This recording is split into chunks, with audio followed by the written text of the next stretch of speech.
이 단원은 생물의 조절과 방어이고요. 예, 성취 기준을 같이 보시면 첫 번째 봐도 신경세포의 막전이 작년에 했던 거고요. 두 번째도 작년에 했던 거고요. 근데 이제 뒷부분은 뒤에 나오는 이 우리가 배웠던 내용은 흥분성 시냅스예요. 근데 억제성 시냅스에 대해서 이제 배우게 됩니다. 그 배우려면 이제 흥분성 시냅스를 배웠던 거의 개념을 다시 알아야 그 흥분성 시냅스하고 반대로 작용하는 거예요. 이제 할 거고요. 그리고 이것도 처음 할 거예요.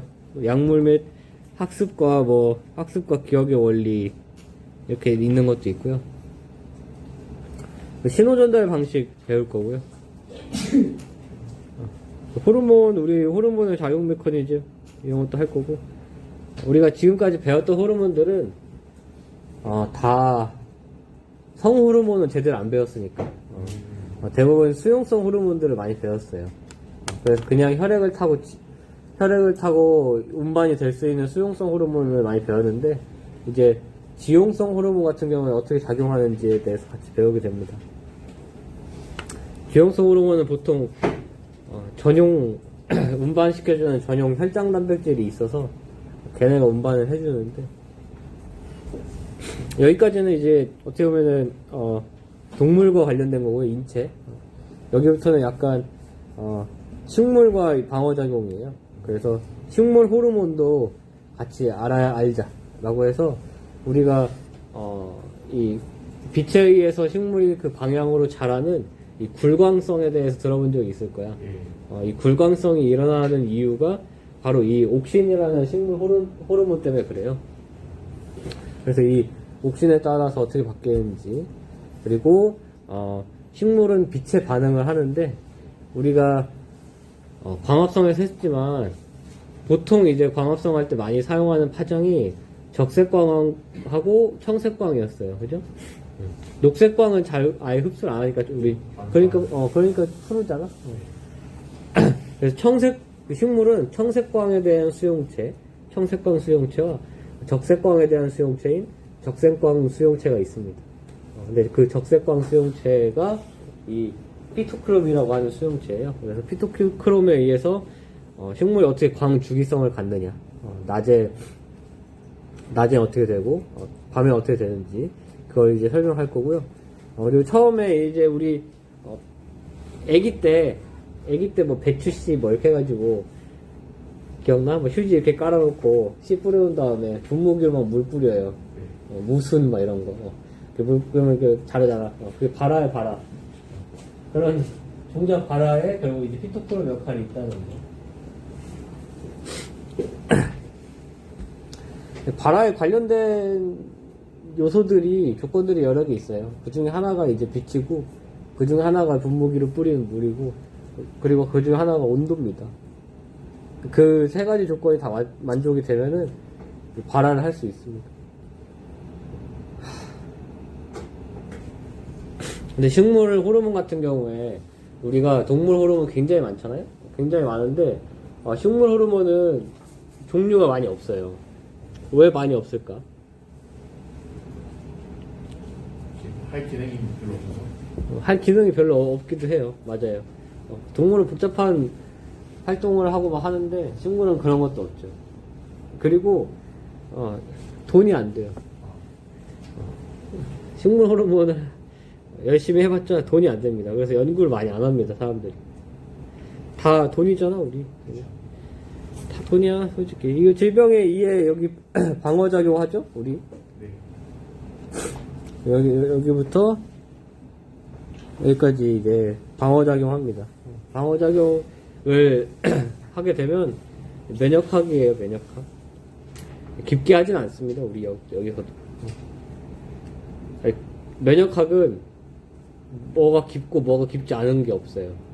사실은 아직 근본이 없는 학문이라 이것도 많이 연구를 하고 있는데 돈이 되니까. 근데 일단 너무 병원체 종류가 너무 많기 때문에 그 병원체 종류에 맞는 그걸 알아야 돼. 지금만 해도 그렇잖아. 뭐 오늘 기사 보니까 뭐 스텔스 오미크론과 그냥 오미크론이 BA 단백질이 뭐 1인데 스텔스 오미크론은 BA 단백질 캡시드에 있는 단백질이 종류가 뭐 다르다. 뭐 그렇게 설명을 하더라고.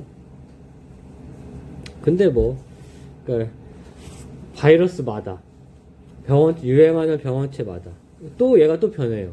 그러니까 그걸 연구를 해봤자 정말 한시적이고 뭔가 굉장히 특징적인 게 들어가야 되기 때문에 면역학을 공부하는 건 정말 개론적인 것밖에 못해요.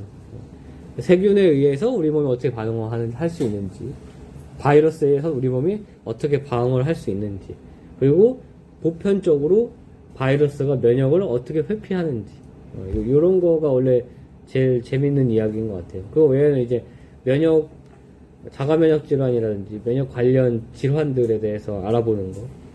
우리는 아마 바이러스에 의한 면역 회피는 하지 않고요. 한번 나중에 한번 관심 있으면 보세요.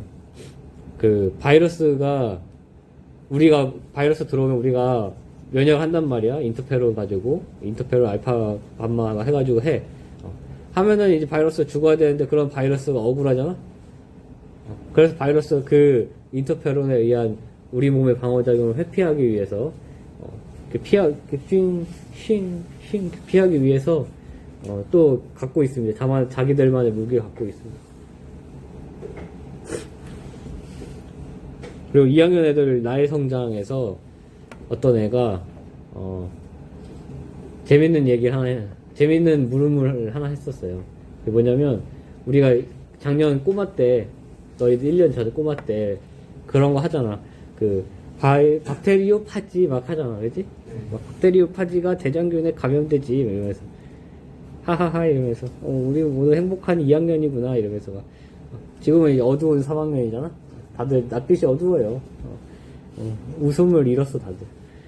이렇게 들어가는 거 이렇게 되는데 그러면 지금 하나의 파지 얘가 뭐 T2 파지다 만약에 T2 파지가 감염이 됐어요. 그러면 다른 종류의 파지가 여기에 와가지고 도킹이 돼가지고 감염이 될 수 있을까? 이 질문 한 적이 있어요. 이것도 재밌는 얘기입니다. 너희들은 3학년이니까 이런 걸 이제 파지 면역이라고 그래요. 파지 면역. 굉장히 어려운 내용이에요. 파지 면역이래. 파지 이뮤노글루 면역이 영어로. 그렇게 부릅니다. 파지에 의해서 면역력이 형성될 수 있다는 거예요. 대장균도. 그게 대장균이 면역력을 갖고 있는 게 아니고, 그러니까 항체나 우리가 생각하는 그게 개념이 아니겠죠, 당연히. 단색 보니까. 그냥 파지 자체가 첫 번째 파지에 감염되면 이 두 번째 파지의 감염을 막아줄 수 있는 현상을 관찰했습니다. 그래서 그걸 가지고 이제 어떻게 작동하는지 기작들이 있는데 이거는 강론서에도 잘 안 나와요. 잘 안 나오는 게 아니고 나와도 진짜 이렇게까지밖에 얘기 안 해주거든. 근데 그때 예전에 나 대학교 다닐 때 우리 교수님은 기작을 알려주셨던 것 같아. 기억이 안 나지만 내가. 이런 것도 재밌는 질문이었던 것 같아요. 마지막으로 쓸데없는 식물의 면역에 대해서 하게 됩니다. 우리는 이렇게 방어하는데 식물도 방어를 하긴 해야 될 거 아니야? 초식 동물이고 고라니가 다 뜯어먹고 또 세균도 감염될 수 있잖아요. 그렇게 되면 식물은 어딜 도망갈 수가 없죠. 거리두기를 할 수가 없어. 그러니까 어떻게 할 것인지 그거에 대해서 하게 됩니다. 처음 내용들은 쉬워요. 우리 다 했던 내용들이에요. 그래서 솔직히 안 해도 됩니다.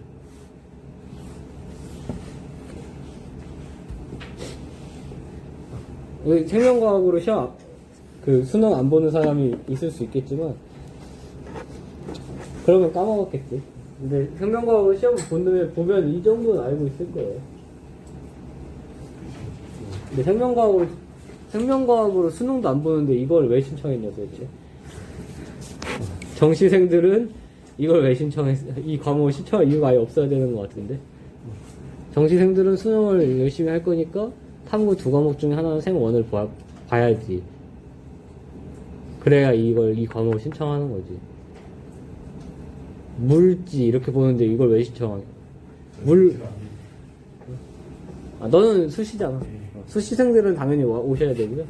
수시생들은 생원으로 시험 안 봐도 돼. 어차피 수능 안 봐도 될 정도로 잘 가야지.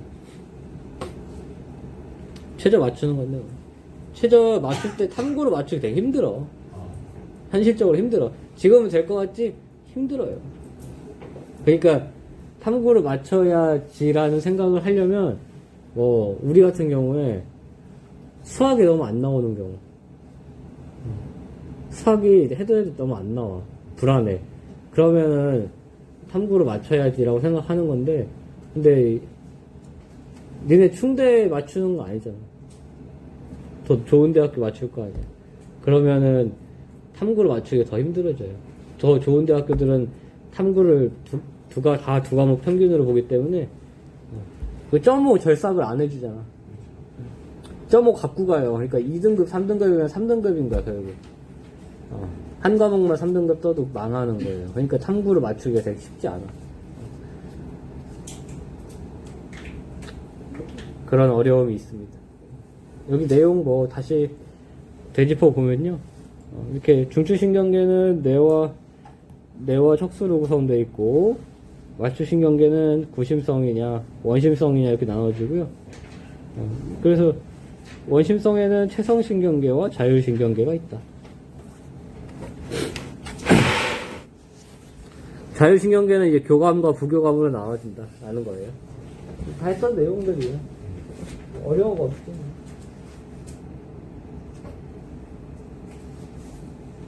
그래서 우리 애기 때는 이걸 이제 내장근이라고 배워요. 이게 내장근이야.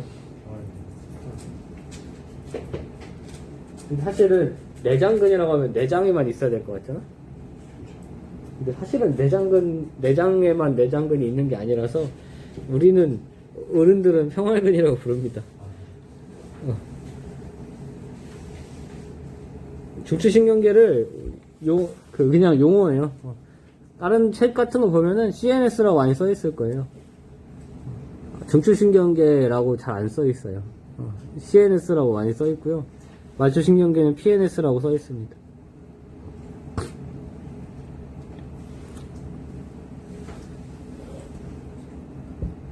이런 거 다 알지?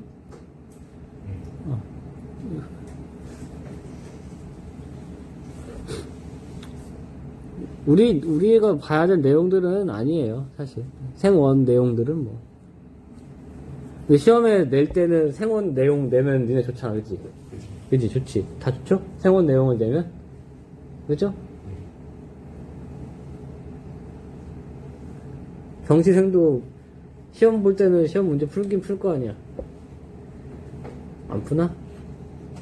모르죠. 근데 정시생인데 시험 시간에 자습을 할 수가 없는데 시험지가 나왔어. 근데 어차피 나는 안 했으니까 그냥 쭉 찍고 자. 그건 양아치 새끼예요. 그건 정시생이 아니고 양아치예요. 진짜. 그 시간에 최선을 다해야지. 자기가 누가 공부하라고 한 거 아니잖아. 나도 니네한테 공부하라고 한 적 없어요. 정시생한테. 공부하라고 한 적 없어도 그 50분 동안에 할 수 있는 게 아무것도 없으면 그 문제 열심히 풀어야지. 그게 학생이고 그게 정시생이지. 집에 가서 정시 공부를 위해 체력을 보충한다? 양아치 새끼죠. 진짜 양아치예요, 그거는. 정시생들은 지금 정시하는 이유가 자기가 잘 되기 위해서 정시하는 거지, 폼 잡으려고 정시하는 게 아니란 말이야. 자기가 대학교 잘 가고 성공하기 위해서 정시하는 거지. 마치, 노는 형들처럼 하려고 수업 안 듣고, 그렇게 하려고 정시하는 게 아니잖아. 그러니까 생원 내용을 내면 그들도 맞출 수 있을 겁니다. 요런 거, 중추 신경계 구분 짓고 이런 것들은, 생원에서도 쉬운 내용들이잖아요. 장신경계 이런 거, 따로 안 외워도 돼요. 따로 안 외워도 돼요. 그냥, 이 장신경계라는 게 내장기관에 교감, 부교감이 연결되어 있으니까, 그걸 이제 장신경계라고 부릅니다. 우리가 이제 뭐 그냥 미주신경이라고도 많이 했었어요 예전에. 근데 그런 건 다 옛날 용어야. 이것도 옛날 그림이에요. 라떼 그림이야. 라떼 그림이라서 뉴런의 구조를 보면 여기에 이제 이 수상돌기라고 되어 있는데요. 이게 이제 가지돌기죠. 가지돌기고 그래서 기억 니은에 보시면 기억에 이제 뉴런 우리가 배운 내용이고요. 뉴런 그리고 이 신경 악교 세포 있어요. 이렇게 이게 이제 우리가 안 배웠던 내용입니다.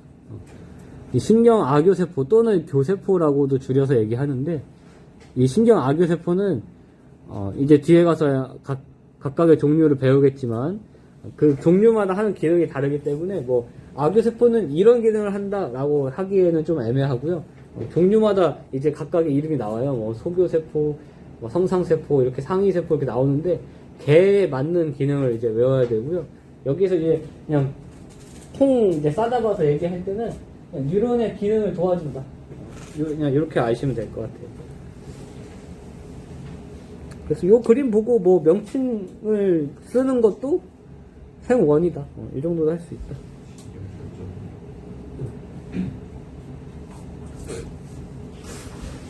다 생원 내용이에요. 신경세포체 같은 경우에 신경연달 물질을 생성해서 축성 말단으로 제공해준다. 그래서 이 신경세포체의 핵과 미토콘드리아와 골지체와 리보솜, 세포 소기관들이 다 존재합니다. 그렇기 때문에 리보솜에 의한 합성들이나 골지체에 의한 변형들, 여러분들이 생초에서 세포 소기관은 다 배웠을 거예요. 이제 그렇기 때문에 뭐 골지체에서 뭐 지질의 변형, 지질의 대사가 일어난다든지 이런 것들이 다 신경세포체에서 일어날 수 있습니다. 그리고 이제 가지돌기는 자극을 받아들인다. 축삭은 전도하는 것이다. 그래서 우리가 여기서 이제 안 배운 그 곳이 여기가 이게 하나 있어요. 축삭 둔덕.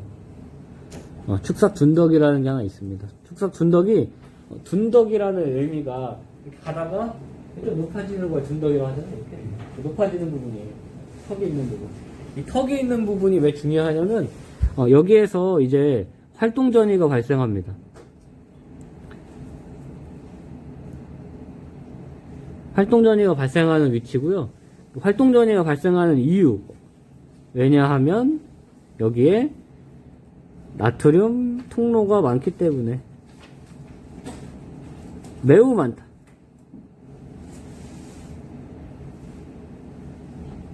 그래서 여기에서 활동전이가 발생하게 됩니다.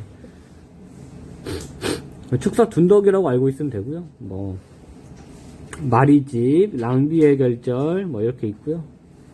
이제 뒤에 이제 나와 있는 내용을 보시면 이 미엘리수초 이게 이제 마리집이에요.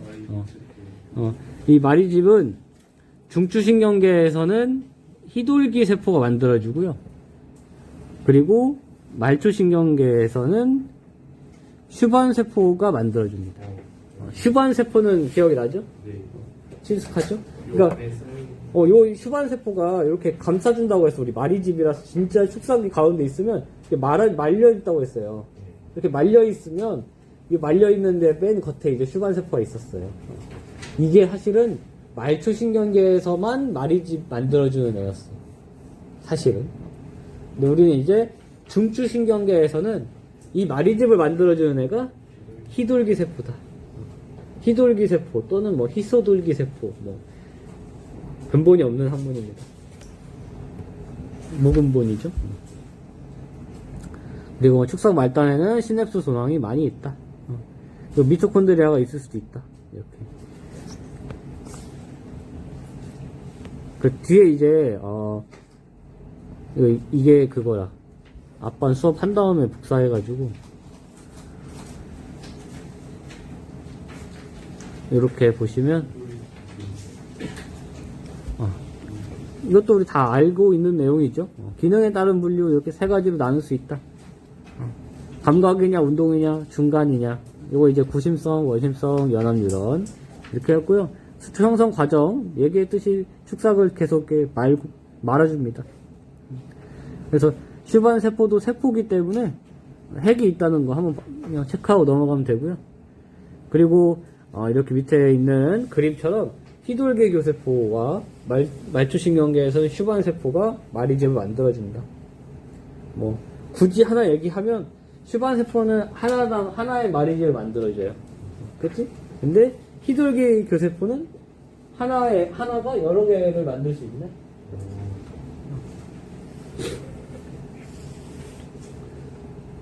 굳이 얘기하면 뭐 그런 게 있고요. 그리고 이 정도 할 수 있지. 뭐 마리집 신경은 마리집이 있으니까 도약 전도가 일어난다. 그래서 빠르다. 이거는 뭐 다 생원 내용이고요. 이제 우리 처음 배우게 되는 이제 교세포입니다. 교세포는 이 뇌실막 세포라고도 하고요. 사실 이 상위세포라는 말을 더 많이 쓰는 것 같아요. 개인적인 생각에. 상위세포가 제일 중요한 기능은 이 뇌척수액 형성입니다. 뇌 안에 물이 있어, 안에.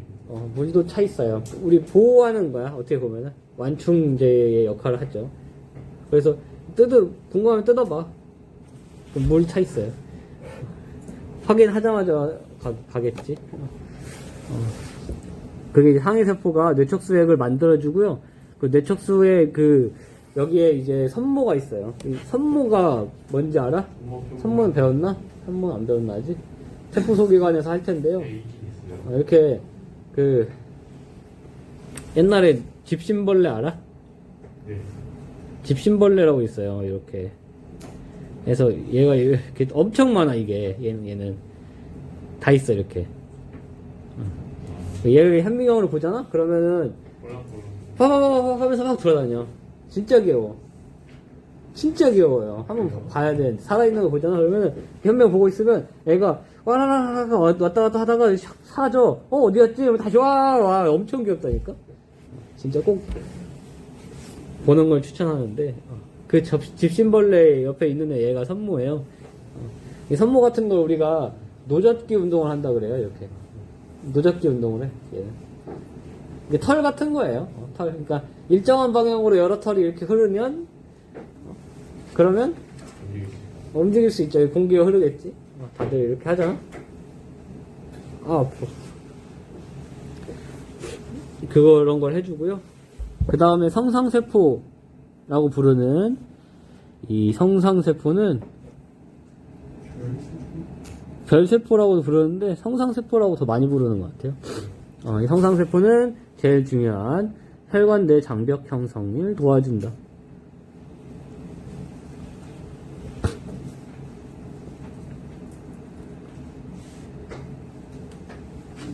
뇌와 척수 모세혈관 내피세포 사이에 결합을 강하게 해서 이 뇌와 척수로 가는데 물질들을 위험한 물질들이나 필요 없는 물질들이나 모르잖아. 외부 물질은 항상 위험한 거야. 밖은 위험해. 이불 속이 제일 안전해. 그래서 이걸 강력하게 막아주는 역할을 합니다. 그래서 혈관 뇌장벽 같은 경우가 이제 블러드 브레인 블럭 이렇게 해가지고 BBB라고 많이 부릅니다. BBB.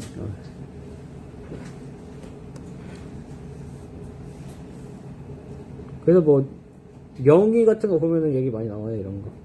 뭐 뇌졸중과 뇌출혈 막 이러면서 할 때 이 BBB 얘기가 좀 많이 나옵니다. 혈관 뇌장벽으로 인해 뇌는 비특이적 여과 과정에 의해 혈정으로부터 이 물질을 결국 얻을 수가 없습니다. 그러니까 뭔가 확산이나 통로를 통해서 이동할 수가 없습니다. 무조건 그러니까 사실은 엄청 작은 분자들은 통과할 수 있어요. 당연히 통과할 수 있어요. 왜냐면 산소는 받아야 될 거 아니야. 받아야 될 거 아니야. 근데 그런 건 받을 수 있는데 다른 이제 분자량이 크거나 또는 뭐 수용성의 성질이 강하거나 이런 애들은 통과를 못 하겠죠. 막이니까 결국. 그래서 얘네들은 통과 세포 배출이라는 요 방법을 사용합니다. 요걸 이제 트랜스시토시스라고 하는데요. 아직 이걸 안 배웠을 거예요. 아니 안 배울 것 같은데 생투에서도 안 배울 것 같은데. 동생이 있어요. 여기서 나와요. 여기서 한번 나오고 계실걸? 요게 이제 뭐냐면, 우리가 이제 세포가 이렇게 있잖아. 이렇게 세포가 있어요. 그러면 세포가 옆에도 있을 거 아니야, 이렇게? 이렇게 다 이렇게 있겠지? 네. 쭉 있을 거야, 세포가. 이거 세포가 모여서 조직이 되는 거야, 이렇게. 그때, 만약에 여기가 외부든 여기가 내부든, 반대든 상관없어요. 그러면, 여기에서 여기를 통과하는 거예요, 이렇게. 그냥 통과. 근데 그냥은 통과 못해, 그지? 그래서 소나무 형태로 싸줘요, 이렇게.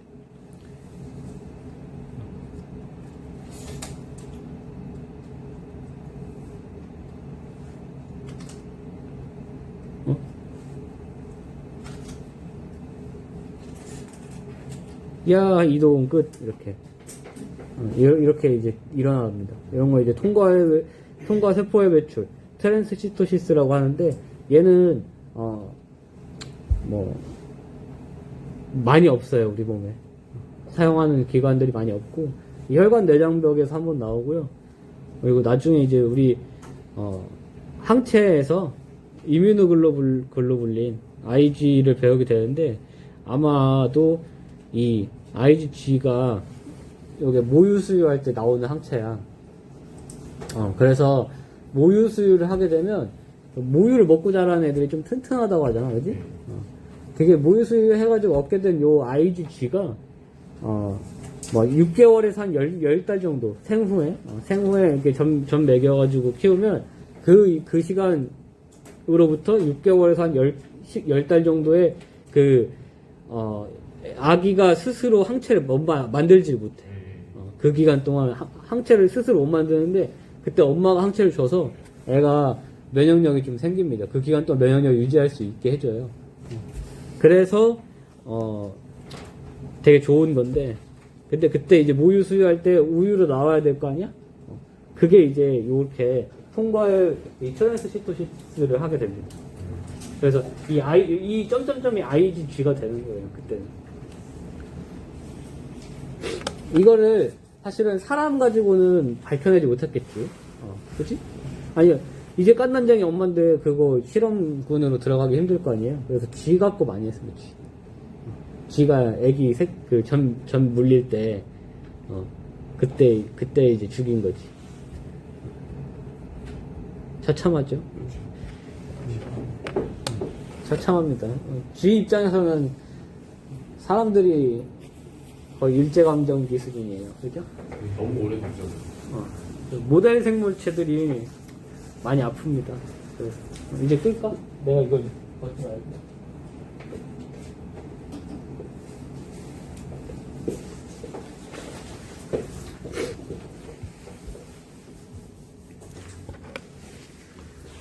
그래서 밑에 여기 다음 페이지 넘겨보시면 여기 이제 그림이 있습니다. 이렇게 그림이 있어요. 이 그림을 보고 뭐 어디에 뭐가 있는지까지는 몰라도 될 것 같고요. 어차피 그냥 보면서 우리 하나 안 했구나. 밑에 안 했구나 다. 미안해요. 이 성상세포에 너무 빠졌어. 그 다음에 이제 희돌기 세포예요. 이거 아까 했었죠? 중추신경계에서 수초를 만들어준다. 그 휴반세포는 말초신경계에서 수초를 만들어준다. 다 알고 있는 휴반세포는 알고 있는 거고요. 그리고 마지막으로 이 소교세포라는 게 있어. 미세하교세포라고도 하는 이 소교세포가 바로 중추신경계에서 면역 방어에 관여한다. 요거는 이제 우리가 대식세포나 또는 뭐 단핵구나 이런 것들은 다 작년에 배워서 들어봤을 거야, 그지? 이 중추신경계에서는 그 역할을 얘가 해주는 거야. 걔네가 중추신경계 뇌 안까지 못 들어온다. 못 들어와요. 왜? 혈관 내장벽 때문에. 못 들어와. 그래서 얘가 이제 이 소교세포가 면역 방어를 해줍니다. 거기에서 이제 외부로 들어온 항원을 잡아먹어서 항원을 제시해줍니다. 이렇게. 그래서 이렇게 그림으로도 볼 수 있다. 그 다음 막전입니다. 우리 이따가 들었는데 막전이나 할까? 역반이 여기까지 했거든? 어제 여기까지 했어. 여기까지 하고 오늘 7교시 들었는데 내일 모의고사가 실제. 그래서 어차피 진도가 딱 맞추기 위해서 그래 내일 얘네는 2시간 들었으니까 여기까지 나가면 되겠다. 그래서 우리 목표는 오늘 여기까지예요. 우리도. 일정. 이 10페이지야. 근데 다 아는 내용들이에요, 대부분.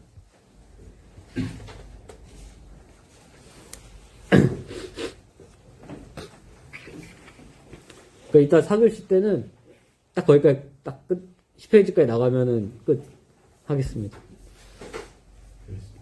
지금은 좀 더 나가자, 그러면. 어차피 하는 김에. 어차피 나도 지금도 힘들 거고, 이따가도 힘들 거예요. 그 세포막의 막전이에 대해서 볼 때, 우리가 이 막전이에 영향을 주는 두 가지 요소를 같이 봐야 되는데요. 그때 처음에 보는 게 우리 이온의 농도 기울기였어요.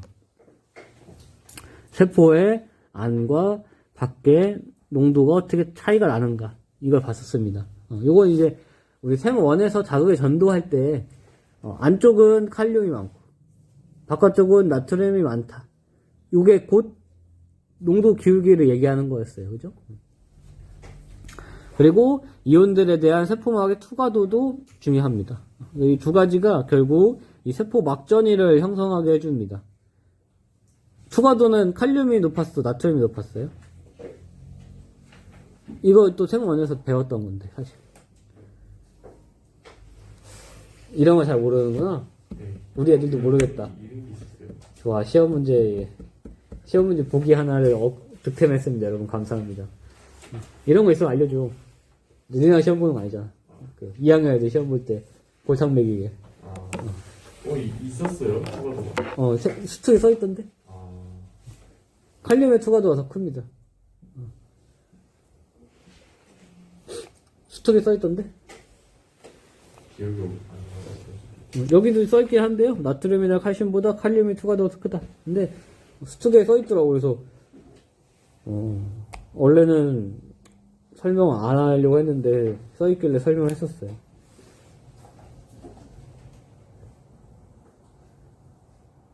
그래서 밑에 이제 나오는 거는 아는 친구들도 있을 텐데 이 네른스트 방정식이라고 있어요. 이 네른스트 할아버지가 그러면 세포막을 경계로 해서 이온이 어디에 내부에 많을 수도 있고 뭐 농도 기울기가 다를 수도 있고 또 전기적인 기울기도 다를 수 있고 또 투과도도 달라. 그러면 이온의 종류마다 다 막전이가 달라지겠네? 라고 생각하신 거죠. 그러면 각각 하나의 이온에 대한 전위를 구해보면은 재밌겠다. 재밌겠다라고 생각해서 구해보십니다. 구해보신 다음에 이렇게 공식을 만드셨어요.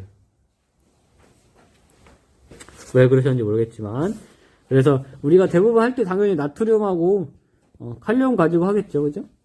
그렇게 되면은 여기 이온의 전화가 1이야 1. 1이라서 이제 무시하면 되고요. 얘가 이제 61에서 62 정도 된대요. 결국 우리 61이라고 하면 이렇게 이온의 안쪽 농도분의 바깥쪽 농도다. 이렇게. 그냥 공식이에요. 그래서 뭐 특정 상황을 줘야 막전이를 구할 수 있습니다.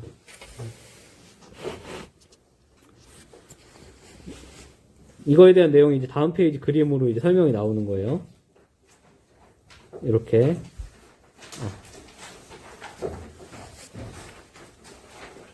칼륨의 평형전위를 구하는 거야. 그러면 칼륨만 생각하는 거예요. 그래서 칼륨 이온에만 투과성이 있는 세포예요. 얘는 칼륨만 투과성이 있다. 나트륨은 아예 없다고 생각합니다. 사실은. 여기에 나트륨하고 칼슘, 염화이온이 있는데 없다고 생각하면 돼요. 왜? 투과성이 없으니까. 투과성이 0이야. 그러면 없다고 생각해도 돼. 그냥 전기적으로 우리가 알고 있던 거 있죠? 안쪽이 음전하고 바깥쪽이 양전하다. 그것만 알고 있으면 돼. 그래서 여기는 내부에는 칼륨의 농도가 높다. 그럼 외부에는 칼륨의 농도가 낮다. 그래서 고농도에서 저농도이기 때문에 요 농도라고 해서 농도. 그래서 이걸 이제 화학적 힘은 엄청 나가고 싶어 합니다. 그래서 우리 재분극 때 칼륨 통로가 열리면 칼륨이 나갔던 거였어요. 그죠? 근데 전기적으로 보면 안쪽이 음전하잖아. 안쪽이 음전하니까 안으로 들어가고 싶어요. 나가게 되면 농도 기울기 때문에 나가게 되면은 얘가 양전화 나가게 되면 또 이제 음전할 때니까 또 나가고 싶어요. 다시 들어오고 싶어요, 또. 그럴 수 있어요. 네. 이거 사람 마음이 그래. 그래서 얘하고 정확하게 같아지는 시점이 있을 거야. 그때가 평형이겠지. 그때 막전위를 구하는 거예요. 그때 전위를 구하니까 칼륨은 마이너스 90이 나왔습니다. 그래서 이때 이온 농도 가지고 앞에 있는 공식을 만든 거예요. 이게 이렇게 실험을 이렇게 해가지고 더 이상 이제 이동은 일어나겠지. 이동은 일어나는데 농도의 변화가 없을 때까지 기다린 거죠. 기다렸다가 그때 막전위를 측정하니까 마이너스 90이야. 내가 처음에 농도 이렇게 줬더니 이렇게 되네. 마이너스 90이 나왔네. 그걸 이제 공식화 한 겁니다. 또 이거 하나만 하면 틀릴 수 있으니까 나트륨 가지고 합니다. 이제. 얘도 나트륨 이온만 추가성이 있다. 그래서 나트륨은 외부에 많기 때문에 화학적 힘은 들어가고 싶다. 너무너무 들어가고 싶다. 그래서 들어가면 이제 양전화가 되죠. 안쪽이 막전위가 높아져. 그러면 얘가 다시 바깥쪽에 음전하니까 어느 정도 다시 나가고 싶어요. 그래서 요거하고 요거도 완벽하게 같아졌을 때, 상쇄가 됐을 때의 막전위를 구했습니다.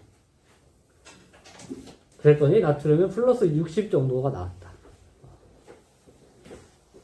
그래서 마이너스 90이다, 플러스 60이다, 값이 중요하진 않고요. 그냥 이렇게 해서 네른스트가 하나의 이온에 대한 평형전위를 구할 수 있구나. 우리가 이제 배웠던 그 마이너스 70mV가 나왔을 때 결국 나트륨의 평형전위와 칼륨의 평형전위가 서로 혼합된 값이 마이너스 70입니다. 그래서 막전위 구할 때 이렇게 구해요. 안의 값에서 밖의 값을 빼줘요. 실제로 구할 때. 그래서 우리 원래 이렇게 한다고 했잖아. 막전위 값을 구할 때 전극을 안쪽에 하나 찌르고 바깥쪽에 하나 찌른다 했어요. 그래서 이 두 곳의 차이가 막전이야, 결국. 근데 뺄 때 차이니까 빼야 될 거 아니야? 안쪽에서 바깥쪽으로 뺍니다. 그래서 여기 마이너스에서 플러스 빼니까 마이너스 값을 갖는 거예요. 이 골드만 호치킨 방정식이 있는데 이거부터는 다음 시간에 하겠습니다.